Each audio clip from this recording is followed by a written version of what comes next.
Bangko Report. Welcome to Bangko Report. I am Maui. I'm Robbie. I'm Francis. And this is where we talk about everything NBA from the useful and the useless info.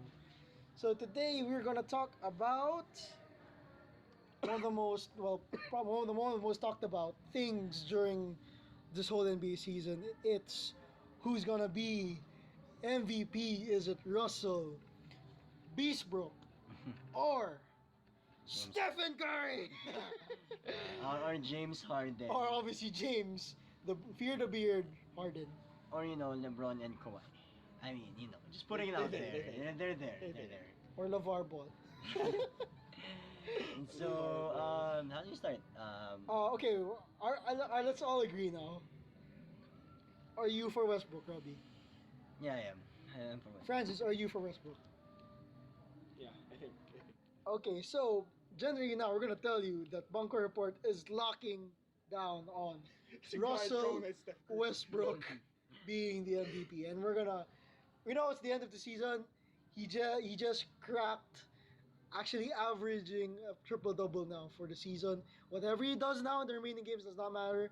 He has officially broken the record, and he is now one of only 2 players in NBA history to actually do that. And the record that he now holds with the great Big O, Oscar Robertson. Alright. And I guess, one of the biggest arguments against Westbrook, though, is stat padding. Sure, he gets the triple doubles, but The Bigs give it to him. Bigs give it to him. When he's open for a 3-point shot, he passes it to a contested teammate, hoping he gets the assist. So I don't know. What do you guys say about that? I think the whole point of the rebounding thing when he gets the ball. Okay, first off, you're a big man. Can only box out so much for a 6'3" guy. They can box out really good, but Yeah. it's really hard to jump over other big guys. Okay, you're making an argument against a 6'3" guy, right? You're a point guard. You're a point guard compared to Harden, who just turned point guard, but he's 6'6". Yeah. 3 just matter a whole lot in the NBA. Especially, again, if we're going to talk about vertical and rebounds. Rebounding, Right? yeah. Height will always matter. And let's look at it this way. I mean, what kind of offense do both players run? They run a run and gun offense, right? And if you look at it, if Russell Westbrook gets a rebound, who would you rather have get the rebound?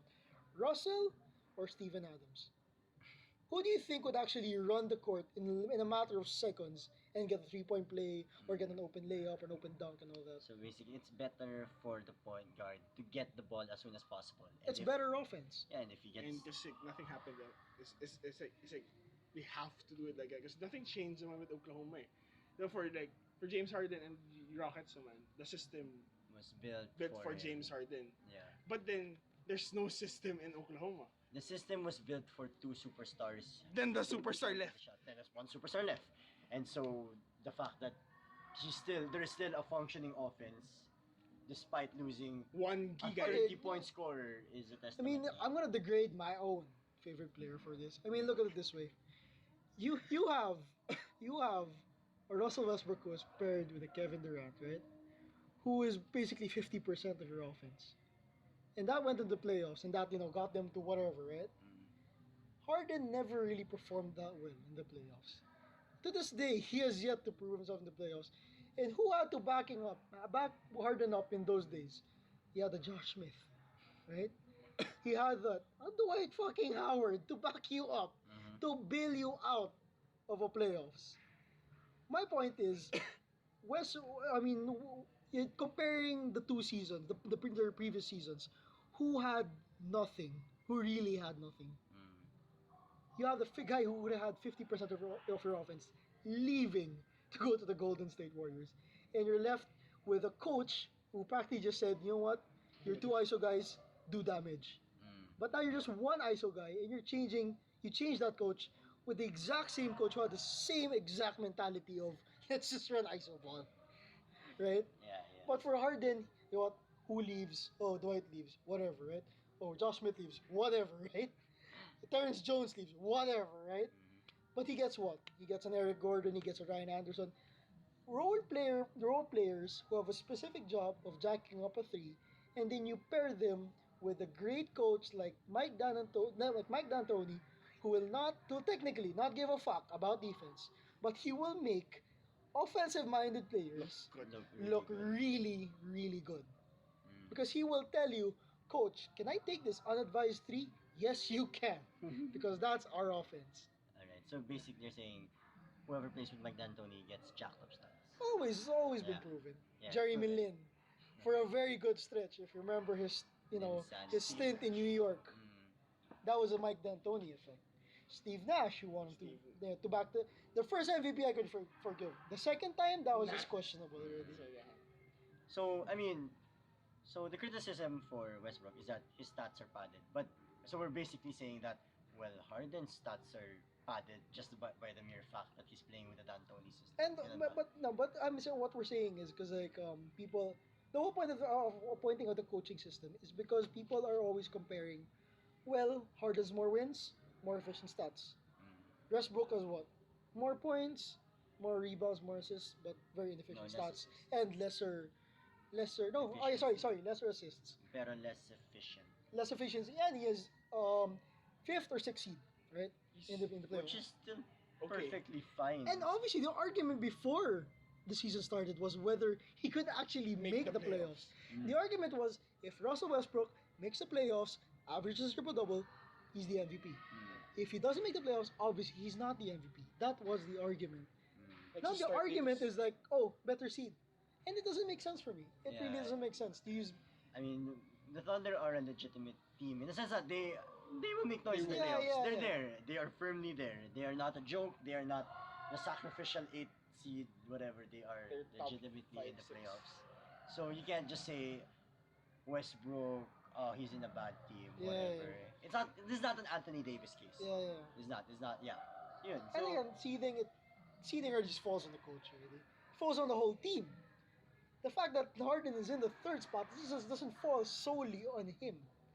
You have an Eric Gordon who's averaging better numbers than Steph Curry from three.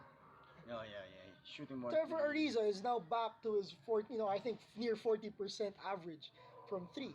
Ryan Anderson is still shooting ridiculously from three, right? Clint Capella's averaging the most dunks in the NBA now because of pick and rolls. Better than Dwight, And no? and when all But right, then and Dwight when has a you jump shot. and when you compare Russell Westbrook, what does he have in his system? Steven Adams. People were saying, how come Steven Adams, because of his playoff performance, how come he's not getting better numbers? Maybe because Westbrook isn't passing so much. No, because really, there's no system. You can't expect Russell Westbrook.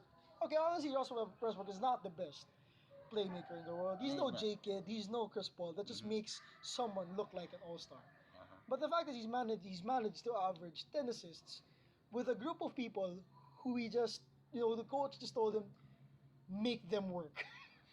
Yeah. The thing though with Westbrook is that I don't know his style though. I have to admit his style It's sloppy. is sloppy. That's why people are hesitant to say he's a great playmaker just by the fact that it looks very hurried, very rushed. On record, he actually has the most games now with 10 turnovers in history. Mm. Really? In a season, he has the most. Most players would have one game. Russell had twice, two times or three times. But for me, at the end of the day, that doesn't affect his MVP candidacy. Like I don't know. At the end of the day, he is handling the ball so much. He's the only guy who He's can the only handle guy who the can ball handle the there. ball so much. I mean, It's who was inevitable. asked to come like Oladipo, right? He was supposed to be yeah, it's gonna be help. He is not Not helping. enough. I mean, sure he's helping, but he is not enough. I mean, Orlando was saying that they lost in that deal, but you didn't lose much, really. If you see how Oladipo plays, he did not lose much. And they're gonna say they're gonna have the most athletic backcourt in the NBA, and it just so happens it's athletic in terms of top 10 NBA dunks, not impact, not actual impact on the Yeah, game. that's true. Hmm. So, and is Um, that our final decision and say on the matter? oh yeah, well, one more thing I remembered. I just remembered. Uh, why we have to argue what makes a triple double so valuable. Mm. There's also there's this case there's this thing among media among the media that said that they say that the triple double idea was so overused that fans are actually tired of hearing it. That's why they don't want to vote for Russell Westbrook. But the whole point of pointing this out, because it was a record that was made in 1962, and if you remember your days back then when you were playing NBA Live 2007, 2002, to be able to pull off these stats, you know for a fact that your player had to have a rating of 99 to be able to pull off anything close to a triple double. Mm. And you'd practically do you'd practically do stats that weren't really that were really computer game stats. Yeah. You'd have like 10 assists and 10 steals because that was the easiest thing to do. It's hard to get rebounds. It's hard to get rebounds, right? Yeah. It's not. I mean, unless you're a big man. But then again, it's also hard to get like what Jokic is doing. 20 points, 10 rebounds, 10 assists. It's not a natural thing to do. Yeah. Point being, it's that hard a thing to do that it's unreal Mm. for someone to actually pull off a triple double, especially Average. in the modern NBA. Because that will always be the argument. How come Wilt had 100 points? How come he averaged 50 and 25? Because back then there was no system, there was no defensive, Yeah, there the was game no was offensive just three in so the key. different. The game was so different, and now Westbrook is ushering a new era of basketball. I mean, just lifting a team. And again, Bansa. I mean, we're looking at NBA team. Let's look at Team USA, right? Team USA now did not have the easiest road to the Olympics, to the gold medal. They've had games already won by 3, by 2, by 1, right? Why? Because the world got better. Team World just beat Team USA during the All Star game, and now you have Russell Westbrook who's doing these things in the modern NBA where everyone is knowledgeable about the game. And there's no guy that who's just there because he's tall. There's no guy who's just there just to handle the ball. Yeah. Everyone is basically competent already in the NBA, and Russell Westbrook is making everyone look like fools with what he's doing. Alright. And so that is our final say on who will be the Steph MVP of Curry. this season. Probably Steph Curry. Clay Thompson. And so, you guys chime in on who do you think is the MVP, Do you agree with us, or are you for the beard? or LeBron or Kawhi? If you are for the other guys, shame on you. D'Angelo Russell. Yes, Francis, D'Angelo Russell. Lakers aren't gonna make anything unless they get Lonzo Ball. Yeah, let us know what you think, and thank you for listening to Bangko Report.